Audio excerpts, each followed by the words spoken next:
Hi, you're listening to The Common Thread, the official podcast of the Howard Thurman Center. I'm Will Clapp. I'm Amanda Dowd.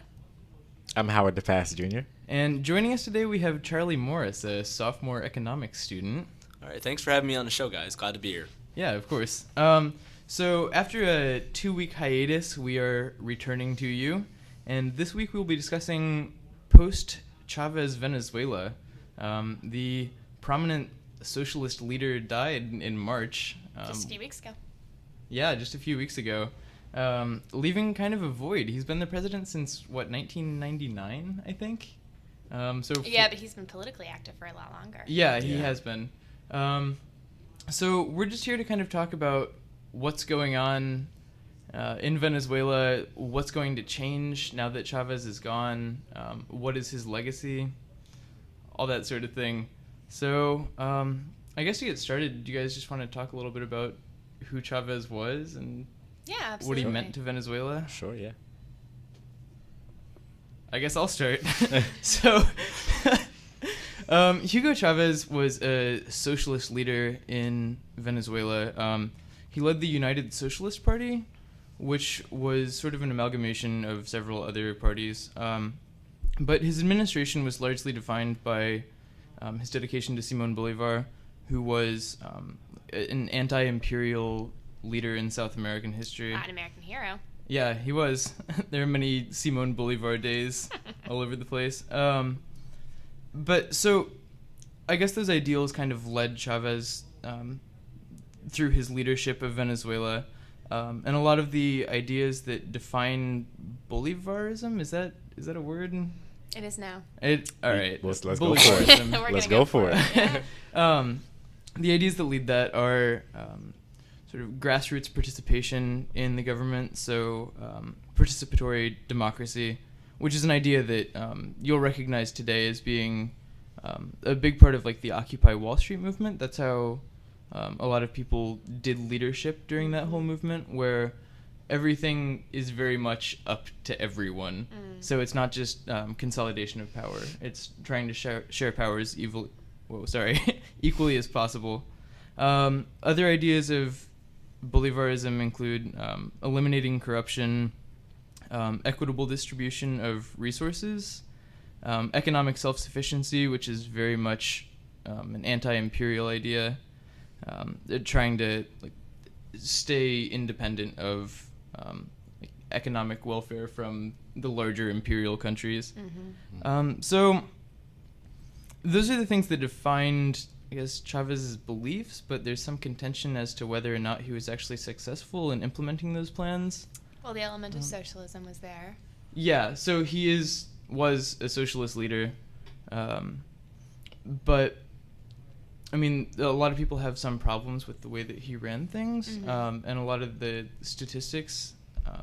For instance, the Gini coefficient, the measure of income inequality, didn't really change that much since 1999. It's still pretty middle of the road, isn't it? No, it went down significantly. Really? Between 98 and 2007, it went from 48.7 to 42, which I thought it went down to 29. No, it's not 29. High. That's 29. It sounds like it's no, that's close to the percentage of the poverty rate.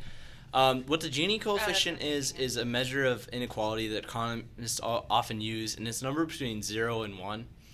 So they shave off the decimal point and say 2-digit numbers. Actually, 48 to 42 is actually a pretty strong difference. And just to give you perspective, America's pre-tax Gini coefficient is 47 right now. Wow. So its post-tax is about 33 or 34. So, I mean, the fact that Venezuela, a developing nation that's, been riddled with corruption for the past, decades, to get it down by that much is actually a very significant contribution, I think. Yeah, okay, so what I was thinking of was the poverty rate fell from 48.6% in 2002 to 29.5% in 2011, which is quite significant. Yeah, that's pretty awesome. Yeah. And the overall quality of life in Venezuela improved according to the UN index. So the UN way to approves go, it. Chavez, on that. Yeah. I don't know, I have some problems with the income inequality thing, just because I don't know, a drop of what, like 6 points. Like, I guess that's impressive given the circumstances, but it's just so far off from what most like successful socialist nations have right now. Well, like, I think it bears mentioning his policy, or his, how do you say it, his viewpoint about socialism. He didn't subscribe to quote unquote state socialism, but he was a socialist. It's I was confused. I was like, Yeah. Yeah, Well, that that's sounds also- tricky in and of itself. It is tricky, but at the same time, he was a fan. Here's what I'm getting from it. I'm very confused too, because he had some interesting viewpoints. Yeah. But the way I interpret it is he's a fan of, representative democracy, but socialist ideas, because he didn't approve of like the market economy, capitalism in the United States, that kind of thing. Mm-hmm. So how did he plan on making Venezuela a more like equitable society? We're not sure. That's I'm not sure. I think you guys are probably better people to answer that question. Well, okay, so Venezuela, being part of South America has frequently, for the past, basically since the founding of America, been, America's backyard, and America's pretty much run train on South America and done whatever they wanted in that jurisdiction. Now, as you probably know, Venezuela has a third largest oil reserves in the world. So, needless to say, America has a pretty vested interest in maintaining its hegemony over Venezuela. And what that's resulted in is a large amount of money being concentrated in very elite sectors who are willing to cooperate with the United States. And what Chavez did is, or what he was trying to do, or at least what he said he was trying to do. We will get into that later, I think, about what he actually did. But what he was trying to do was move that money out of the hands of the elites who were sentimental, or that's not the right word, who were sympathetic to the United States, and put that money back into the hands of Venezuelans. And that I think was like the whole underlying idea of Chavez's rule, is that you have a country that's very rich in resources, but then you have such terrible conditions. And how can this be? Well, it's a result of American hegemony and other imperialist type powers, dominating these underdeveloped countries and controlling the entire market, especially in their useful resources. You know what that reminds me of a lot, actually, is do you guys know Lázaro Cárdenas at all?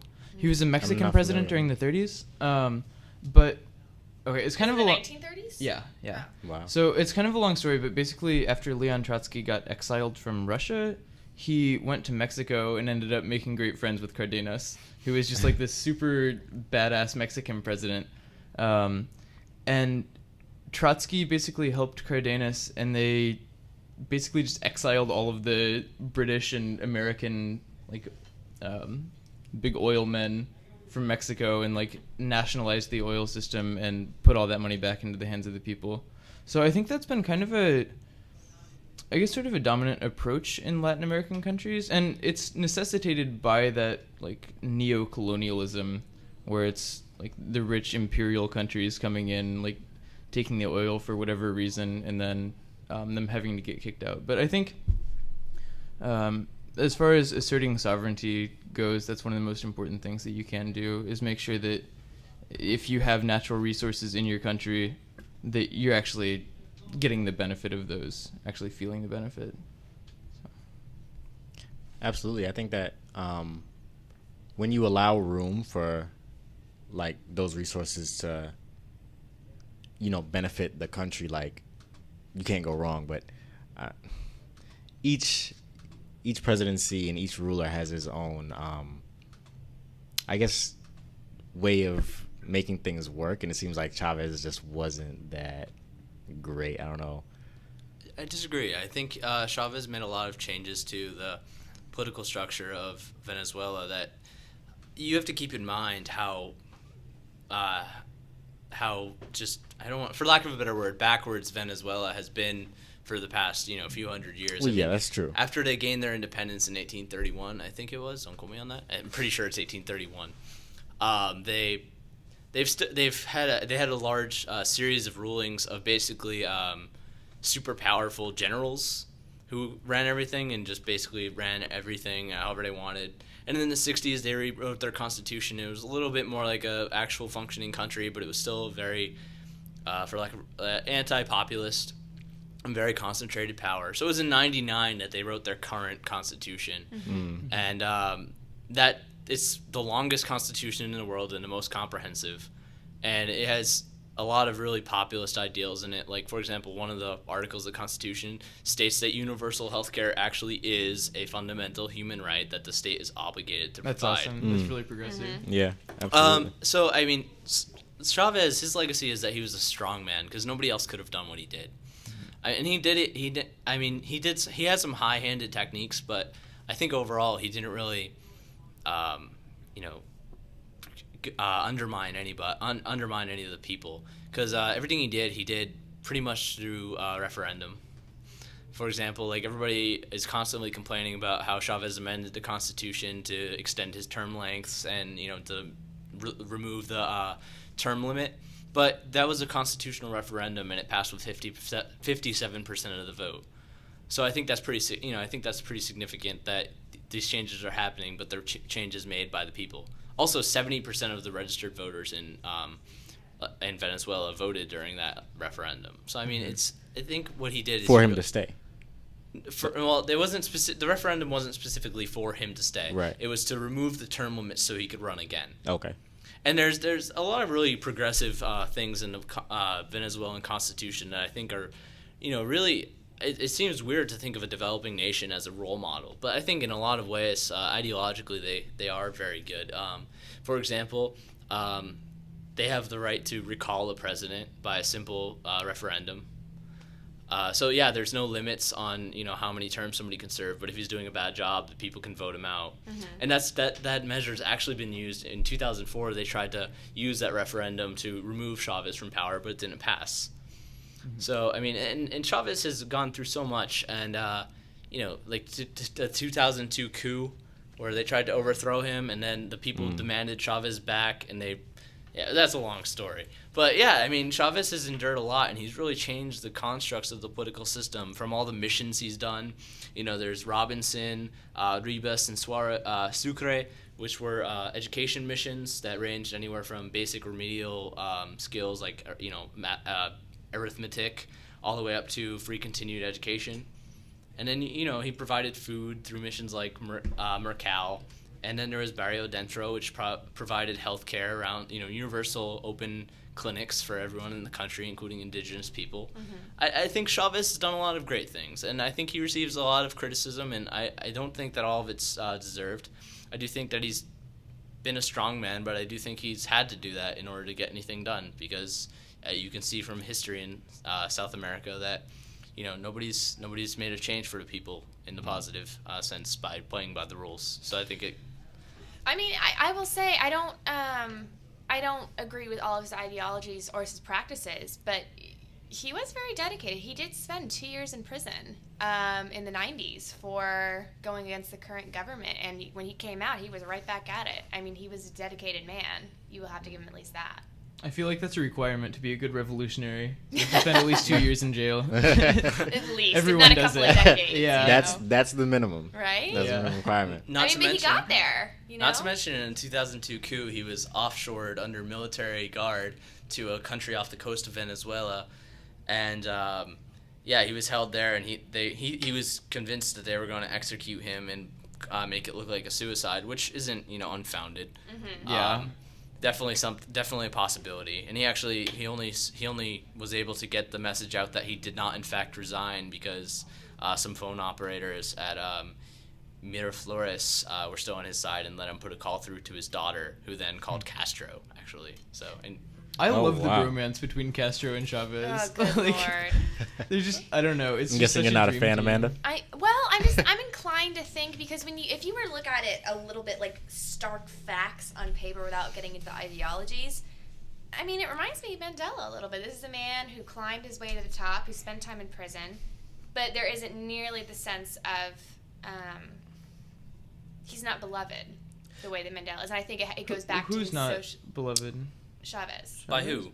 Yeah. He's not Maybe in the same way. United States. Well, exactly, right. I mean, who in the United States is going to be like, oh, I hate Nelson Mandela? Nobody. Well, Amanda, people say that about him. It's actually really funny you mentioned that because at the time before everything happened, that's really vague. At one point, the U.S. government actually denounced Nelson Mandela as a terrorist, and very few people actually know that. But I didn't know that. yeah, Wow. it's actually the United States has this history of retracting statements and saying they never existed. So, I mean, it's, we now see Nelson Mandela as this great man, huge human rights movement, but the U.S. at one point had called him an international terrorist. Right. So, we look at the same thing, and you'll always hear arguments about the terrible things Chavez has done. Right. A lot of them are just completely unfounded. Such as? And then other ones I think are, I don't want to say irrelevant, but when you're in such a terrible situation, sometimes you have to do extra constitutional things if you want to get things done. Well, I won't disagree with you. I mean, it could be that the U.S. will change, as a whole society, we could change how we feel about, Chavez in 10 years. It wouldn't be the first time. I tend to think that part of the reason people who are against him is because, we have that knee-jerk anti-socialist ideology that comes from, Russia. It wasn't that long ago that we had the Cold War going on. It was my parents' generation, But you brought up a good point about some of the criticisms against him that you say are unfounded. So I want to hear your take on that. Which ones? Pick three. How about that? We don't have all day, so let's just pick three. I just like to point out, I think one way you can tell whether the U.S. is lying is by the way the press handles things. The international press handles things. And even in this case, the Venezuelan press. People often say Chavez, was strong-armed the media and tried to dismantle the media. But the media was staunchly against Chavez for the most part. For example, during the 2002 coup, while Chavez was arrested illegally and held illegally, there was a media blackout in Venezuela. It started with all the major Venezuelan television stations refused to interview any government officials about what happened. And then second of all, they for example, what was the name of I wrote it down. Okay, Venevision, however you say that in Spanish, which is a major Venezuelan news station. They blamed the Chavistas for firing on crowds of protesters because there was a huge, breakout of protesters after Chavez was forced out of office. But then they stopped covering the event, and for the entire Sunday, there was a news blackout where they played movie marathons and other completely irrelevant things, despite the fact that this huge thing was going on. There's a coup to try to overthrow the president. And then you look at the way the U.S. media handled it. Nobody said a thing about it. The only station that said anything about it was CNN, and it was a quick little blip. I just think that American media is trying to keep things in the dark because it's not in their interest to say, oh, look, the most democratically elected politician in the history of the world, is trying to be overthrown, illegally by use of force. And because we're fine with it because, it doesn't support our interest for him to be in power. And there's still controversy of whether the U.S. backed the coup, but they knew about it. We do have a history of that. Yeah, it's absolutely. You guys got into conspiracy theories. No, this is not conspiracy. This is a fact. Very the United States, the evidence has shown that the United States did in fact know about the coup before it happened. There's still not enough evidence to prove that the U.S. either supported it or, whatever. The U.S. claims that they discouraged it, but there's not enough proof to draw that line. Well, I meant about the media's influence on it. I don't think that's really much of a conspiracy. I think it's commonly realized that that American media selectively chooses which events to cover. Oh, absolutely. I mean, that's no secret. Yeah. Wait, so what are you trying to say with the conspiracy theory in the media? I mean, Yeah. the idea, were you saying basically that the media didn't cover it because the government didn't want them to? No, that it's kinda what you it's were not saying? quite. It's not like it's not Okay, like there's then I some government misunderstood. official saying, "Oh, don't cover this." That we know of. It's that we know of, but it's there's a Sorry, self guys. there's a self filter mechanism in the media, and it goes back to, if you've known Noam Chomsky, wrote a book about called Manufacturing Consent. And it's the idea that because media companies are huge conglomerates, they inherently will support the interests of large private interests, and therefore the content that they display will be in support of those interests. Therefore, a revolutionary socialist leader in South America, trying to actually gaining power democratically and trying to give the oil of his country to his people instead of Right. shipping it out and selling it. It definitely does not support that interest, and therefore they don't want to give credit to that, and therefore they're going to label him as this crazy, strong-armed evil person, or, which is a horrible way to put it, evil person. That's a big word. Yeah, It there rolls you go. off the tongue. It's okay. Honestly, though, I'm inclined to think that the coverage by the American media, or lack thereof, has less to do with, governmental influence and policy, and more to do with just general American disinterest in foreign policy.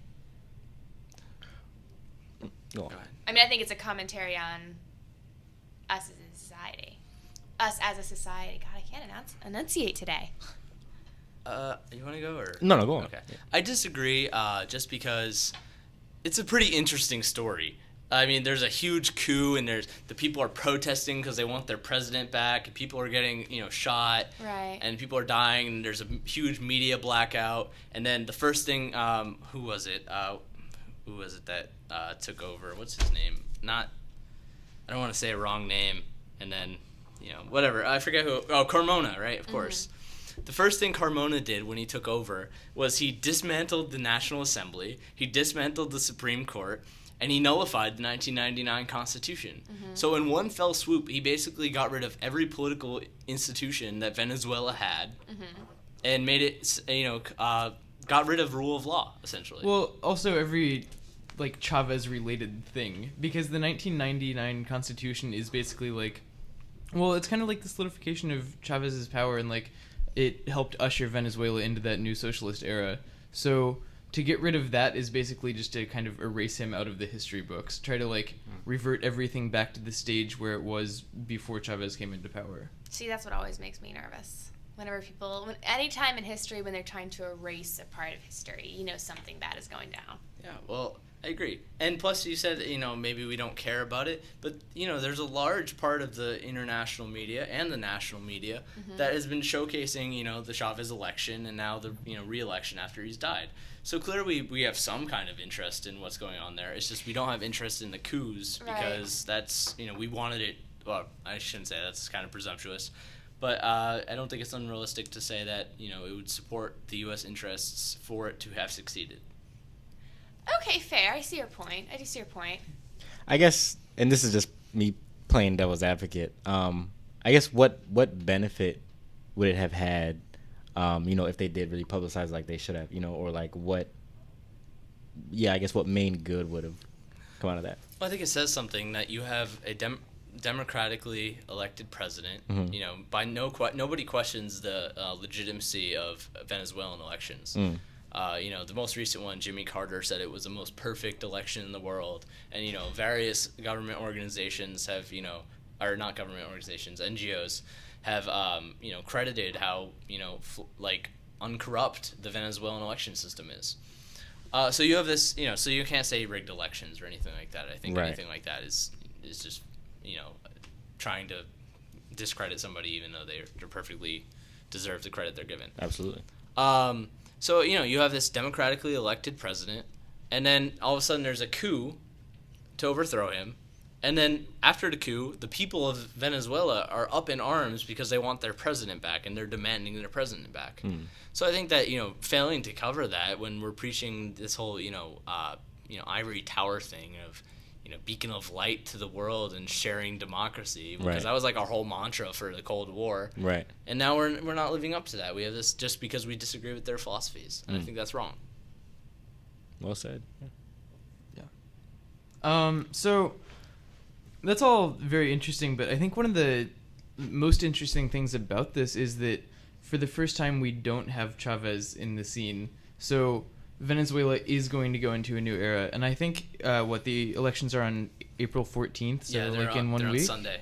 Yeah, so I think this is kind of going to be the determining point where we see was Chavez loved enough that we're going to continue following those socialist footsteps, or is this a time for the opposition to step in and try to make the change that they want? So to give everyone listening a little bit of background on the election, it will be between Nicolas Maduro, who is Chavez's interim president, or I guess the interim president. He was the vice president under Chavez, and he is obviously a socialist. He helped found the movement of the Fifth Republic, which was Chavez's party before the merger to make the United Socialist Party. And his background is basically just that he was a bus driver in the city and then started becoming a union organizer, and then that led into a political career. So a pretty classic socialist background. And he will be up against Enrique Capriles Radonsky, who is from the Justice First Party, which is, I guess, like a center-right to right party in Venezuela. They claim to be center-left. Yeah, I don't... But, that's... Where's the line? So, yeah, well, exactly. That's like how Democrats are considered center-left in the United States, but would not be anywhere else. Like, it's just... Absolutely. Yeah. So, I guess, like, we can talk about what we think's going to happen, but, like, I'm fairly confident that this is going to be Maduro.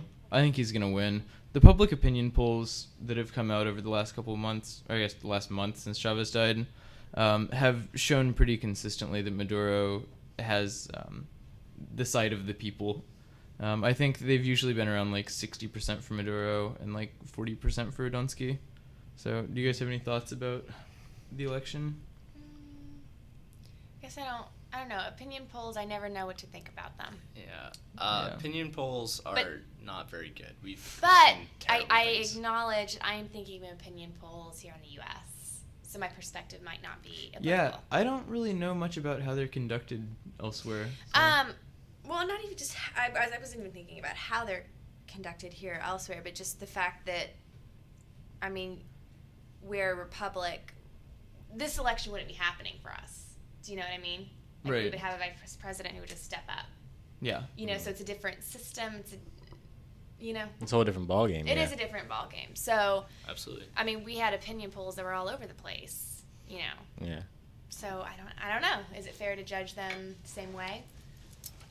Maybe not, but I think there's still a lot of evidence that sides with Maduro winning this election. Like, Chavez was just so popular. That's true. And you know what? I mean, again, this is, a U.S. perspective. I will acknowledge that. But historically, in the U.S., it's extremely hard to get rid of a sitting president. Meaning, especially, well, this isn't necessarily applicable, but a wartime president is almost... I don't think a wartime president has ever been voted out, like, for a second term. Don't quote me on that. I'm thinking really hard. I don't think he has. That sounds I don't right. think so. Yeah. Yeah. I don't think, they I'd always agree. get reelected, including Bush. We saw that. Yeah, although Sure. they have been disapproved of. I think that's only the case because of term limits. Bush Yeah, would not absolutely. have I been suppose elected. that's for not a true. term. because- No. Well, I guess Vietnam's an exception, but Johnson stepped down.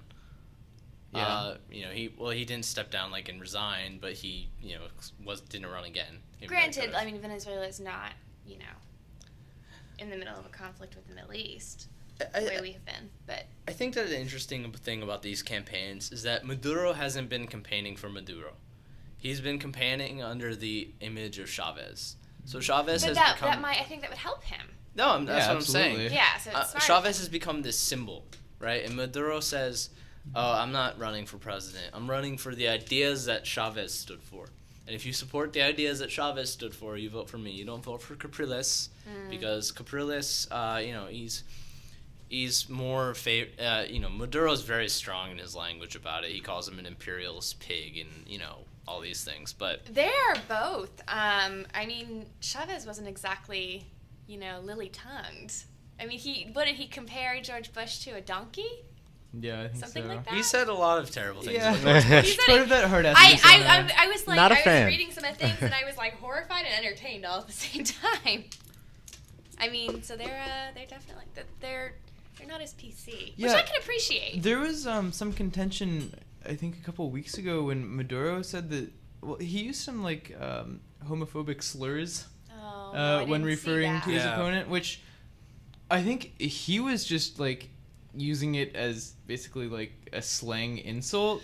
He came out saying he was not homophobic at all and that he had always supported the rights Was he- for everyone.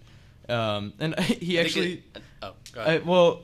one of my favorite parts about his apology was that he said that if he loved another man, he would scream it to the wind. Yeah, and then he also said I would not if I were gay, I would not be afraid to love who I wanted with all of my heart, with whatever my heart drives me to, or something to that effect. Which Yeah. and I think that the record speaks for that because there were large pro-gay rights demonstrations in favor of Chavez. Mhm. And Maduro, Chavez obviously handpicked Maduro. He gave him his, blessing basically before he died. That said, if I don't make it out of this, I want Maduro to be the next elected president. Mm-hmm. So I think that people just try to use these anti-gay, anti-Semitic type things to delegitimize people's political standing. Yeah. And to be fair, Maduro should not have said that, really. But, No, he shouldn't have. I mean... But we all make mistakes. yeah, we do.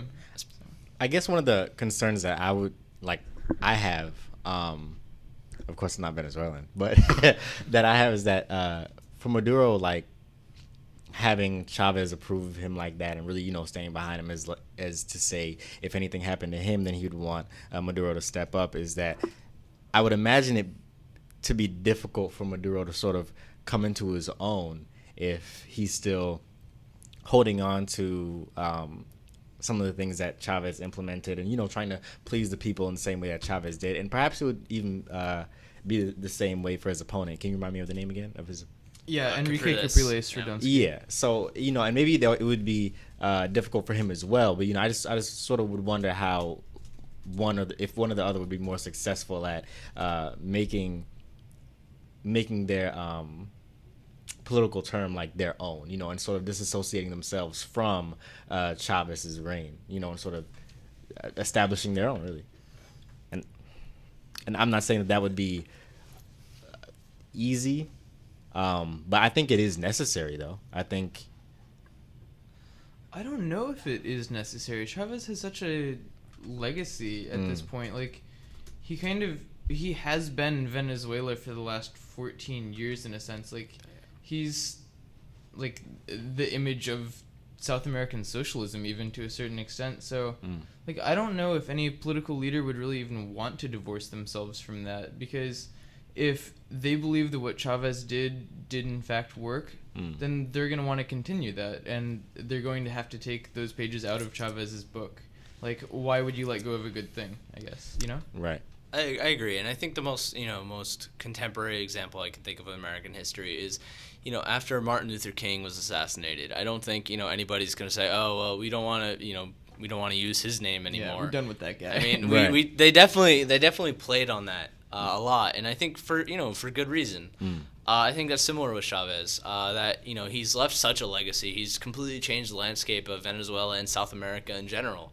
That Maduro doesn't want to be Maduro. He wants to continue Chavez's ideas of this Bolivarianism, however you say it.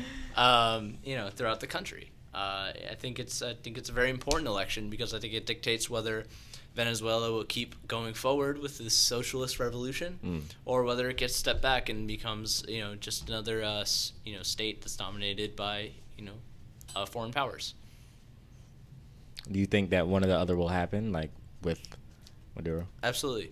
I think that Capriles is very sympathetic to foreign interests, and I think that Maduro, at least I don't know a lot about him, but if Chavez thinks that he's a good successor, I think that he's the only successor that can continue Chavez's work. Yeah, I don't think that there's room for foreign sympathies in Venezuela right now, really. Like, I think... Wait, what do you mean by that? Well, not foreign sympathies, for being sympathetic to foreign interests, I guess. Because Venezuela has started really asserting their sovereignty and doing their own thing and finally being economically independent of the imperialist world. And we just need to see that coming out of more quote-unquote developing countries, because colonialism has lasted way past its alleged end. Like, all the colonies were theoretically given sovereignty in like the 1950s and 1960s, but the impacts of colonialism are still not dead, and they're not showing that many signs of ending. So I think it's really inspiring when we do see a country kind of like shirk those colonial influences and start doing their own thing. I agree. I mean, if you look at South America, just as a physical place, it's so resource rich. It's it has oil, it has more or less farmable soil. I mean, it's not as great as United States soil, obviously, but I mean, it's not like a desert either. You have so many access to great resources. So how does it make sense that a continent with so many resources, is so poor? Yeah, I think it's one of the greatest tragedies of the last couple centuries that having tons of natural resources, instead of making you a place where people can thrive, just makes you grounds for exploitation by the countries that started out wealthier than you. Absolutely. It's just not fair. And it's not even the countries that started out wealthier. It's the countries that invented gunpowder first, essentially. Because they came in and, there were lots of countries that had thriving cultures, thriving cities, India, China, the Middle East, and they were just conquered. Yeah. And put to their current state, which is, not, it's a horrible representation of what they used to be or, should be today. Yeah. Okay, wait, I have to throw something out. Fact-checking. Yes. So, HSC Ambassador Ann Jacob is sitting in with us today, and she just pointed out something very interesting I want to hear your take on. Go Ann. I know, right? Isn't she awesome? Chavez promoted drug traffickers. Oh, sorry, my microphone is away from me. Chavez would promote drug traffickers to high government positions and supposedly supported the Revolutionary Armed Forces of Colombia. Thoughts? Well, I don't know much about the subject, and generally I'm inclined not to comment on things I don't know anything about. But I'm under the impression that the Venezuelan government has, at least on paper, started to pursue anti-drug trafficking measures. Well, but I don't know. On paper, yes, but it is indicated. I'm pulling up some statistics right now that the cocaine trade has grown quite a bit since 2002. Well, I mean, it goes to whether you think that's a result of anything Chavez has done, or whether it's incidental. Because there's the drug trade is thriving in general, throughout South America into through Mexico into the United States and around the world. So I don't know that it's necessarily. I mean, because you could say that Mexico, I think the drug trade has also increased, but you don't know. I wouldn't necessarily say that that's the responsibility of the Mexican government. I think that cartels are just going to do what they want, and maybe Chavez has something to do. Maybe he has sympathies with drug cartels for this and that reason. But I mean, I don't necessarily see that correlation and causation here. Well, I'm not necessarily ready to pass judgment on it yet because I'm just looking at this now. But let me again, I don't know much about the subject. No, so that's okay. But let me just toss out this. Put my foot in my mouth. So, from 2006 to 2009, Venezuela did arrest 3 times as many people for drug trafficking. They seized 10% more drugs than they had in the previous 3-year period. However, the United States Congress came out and said that from 2004 to 2007, the quantity of cocaine exported from Colombia via Venezuela, because they are a stop on the traditional drug route, had quadrupled. I mean, that's a lot. 4 times as much. Yeah, and you said arresting 3 times as many people. Very true, but why is it quadrupling is my question. And they're not being able to keep up. I don't know. This is interesting.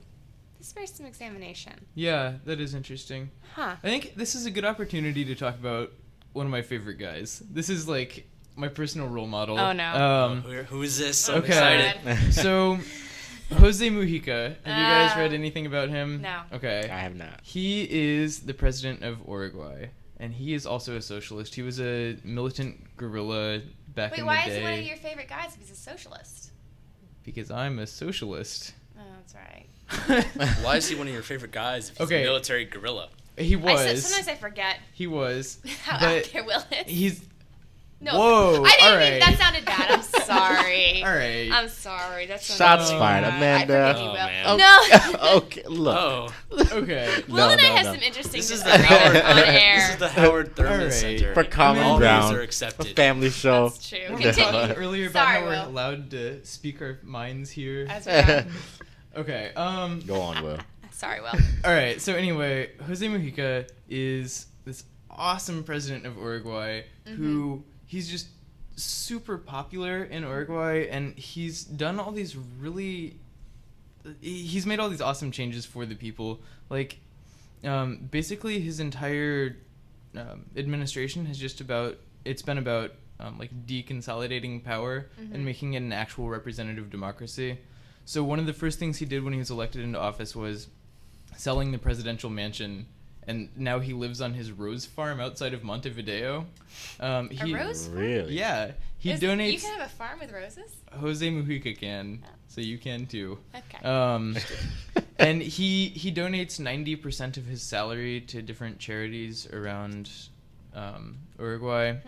That is I don't know. socialist. He's just like his entire administration is just marked by humility, and I think that's awesome. And there's also been really significant economic increase in Uruguay, and the Gini coefficient, like we were talking about earlier, has gone down pretty significantly. So it's not just personal changes that he's making; he's also making the country better for everyone living there.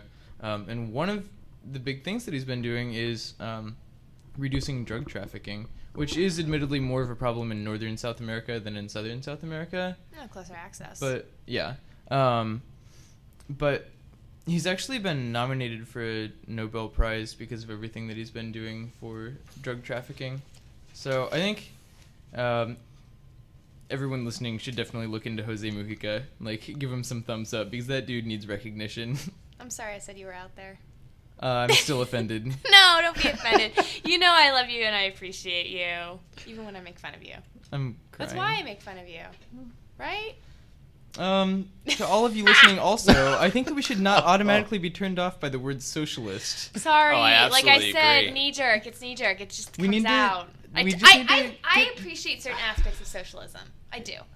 It's just I absolutely do. a Red Scare terminology is just like That's my thing. stuck in our culture. I know, and you're totally right. We were having that conversation earlier about, Yeah, we were. certain words. I don't Off hate air. everything about socialism. You know what? Here's my take on socialism.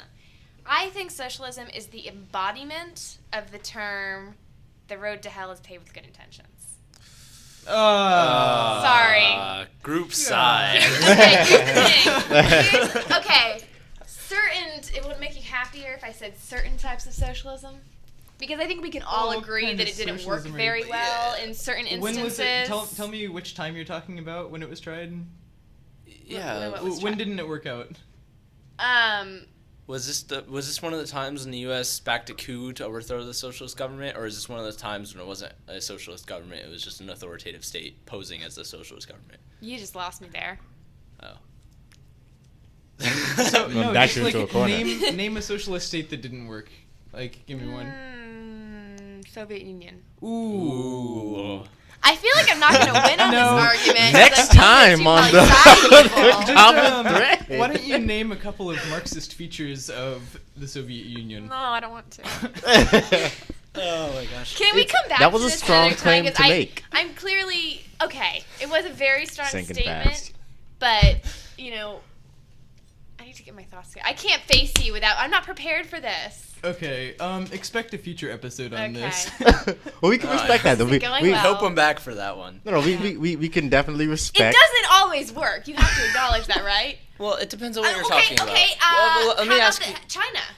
China's Still not not a socialist country. They have social That's like one of the systems. most capitalist countries in the world. They just have the. It's a very name command. communist. Yeah, it's a Yeah. command economy, and mostly, I mean, they're just starting to incorporate free market structures. Okay, fair. But no, let me ask you this: what do you define socialism as? Because I think most people don't actually have a clear definition It's a in very their broad mind. word. I think they just like say, "Oh, socialism, this evil thing that everybody just gets anything they want for whatever, and just like whatever," and they don't have a real clear definition of what it is. So I'm curious, what is your definition of it? I'm not comfortable answering that question right now. No, you know what? I need to think about this because I want to. No, that's absolutely fair. I think it's an important thing when you're arguing about social ideologies, Yeah. to have a clear definition of what everybody views an ideology as. Because You if you're are arguing right. about different things, You were right, and You're never gonna get anywhere. I probably should have held my tongue until I had thought it through more. I will acknowledge that. Well, let me ask you this: if we have time, can I ask another question? Yeah, Wait a should minute. Yeah, Okay. we're wrapping up soon, but. hit Well, it. well, just since you put that out there, I guess what's your definition of a socialist? That's a big question. I don't know. Well, I mean, pure socialism is the idea that there's a Gini coefficient of 0, basically, which means that everybody has equal access to all the money, or all the whatever products in a market. It's different from communism in that communism there's no such thing as private property. Nobody. I don't want to say nobody owns anything because that's a misrepresentation, because the differences between personal and private property, which we can't get into now because it's a whole nother I think discussion. it's more that the lines of ownership aren't there. Yes, exactly. There's less of this idea of, oh, this is mine because it's mine, Right. and rather this is mine because I use it, and that's communism. Socialism has more of the this is mine because it's mine. It's just that in pure socialism, everybody has the same amount of, not necessarily of the same goods, but let's just say the same net worth, right? So if there's $1 million in an economy with 1 million people, everybody has $1. That is what pure socialism is. But then, you have variations of that, where I don't think that having a flatlined economy is good because it gets rid of any incentive people have. But I think that most people would be surprised to see the current distribution of wealth that the United States has, and that the richest person in America owns 0.25% of the wealth in the country, which is like, an asinine amount of money. Mm-hmm. So, I mean, I think that socialism has a lot of, good ideals to strive for, and I don't think anybody should ever strive for a pure system of any kind of system, because I think that's foolish. Yeah, extremes are extremes for a reason. Exactly. But I think socialism is this idea that there's more distributionary measure, and it's less haphazard about where money goes.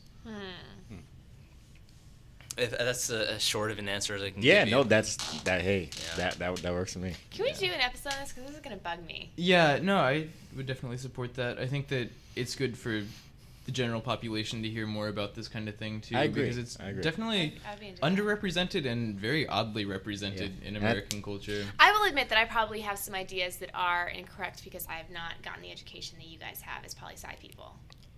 I'm an economics yeah. student. You're- I've never you- taken you- a poli-sci course. Yeah, but you might as well be poli-sci. You know. What does that What? mean? Yeah. Well, just how politically active you are. I'm not. I'm not as much. active. I just sit around and speculate. Well, I think it's a term that's used so loosely that sometimes this happens with words in general. Like some word is used very loosely, and over time it The meaning transcends. changes. Meaning Yeah, changes. exactly. It's Well, like playing telephone. I think Absolutely, I You agree. I do agree with you. I think in this case though, it's not that the word was being used incorrectly. Right. No, sorry, I just used loosely. totally misspoke. It's not that the word was used loosely. It's that the word was seized by the wrong people and misused, and like that misuse is like Leninist, Stalinist Russia.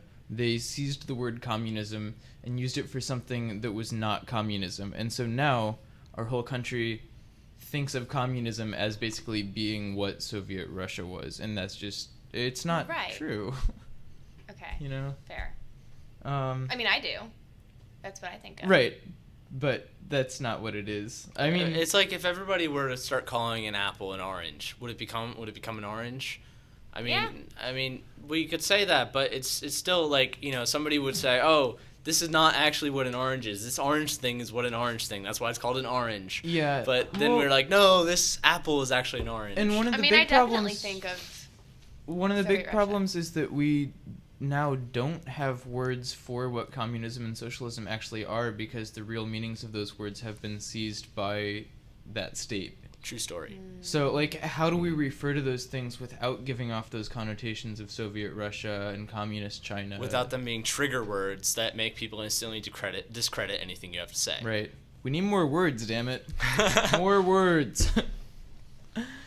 We'll get back to you guys on that episode. Yeah, so coming up soon. Coming up that, soon, so that Will forgives me. Yeah, and this is an enormous place to end, so sorry for that loose end. Sorry, guys. But we do have to start wrapping up. It gives them something to look forward to. Yeah, exactly. Cliffhangers left and right. Oh. Hey, I mean, we have to keep we're things definitely known interesting. for some cliffhangers. We do cliffhangers a lot, don't we? We sure do. There've been a couple episodes where we haven't even said what the next one's going to be about. So, Do we want to?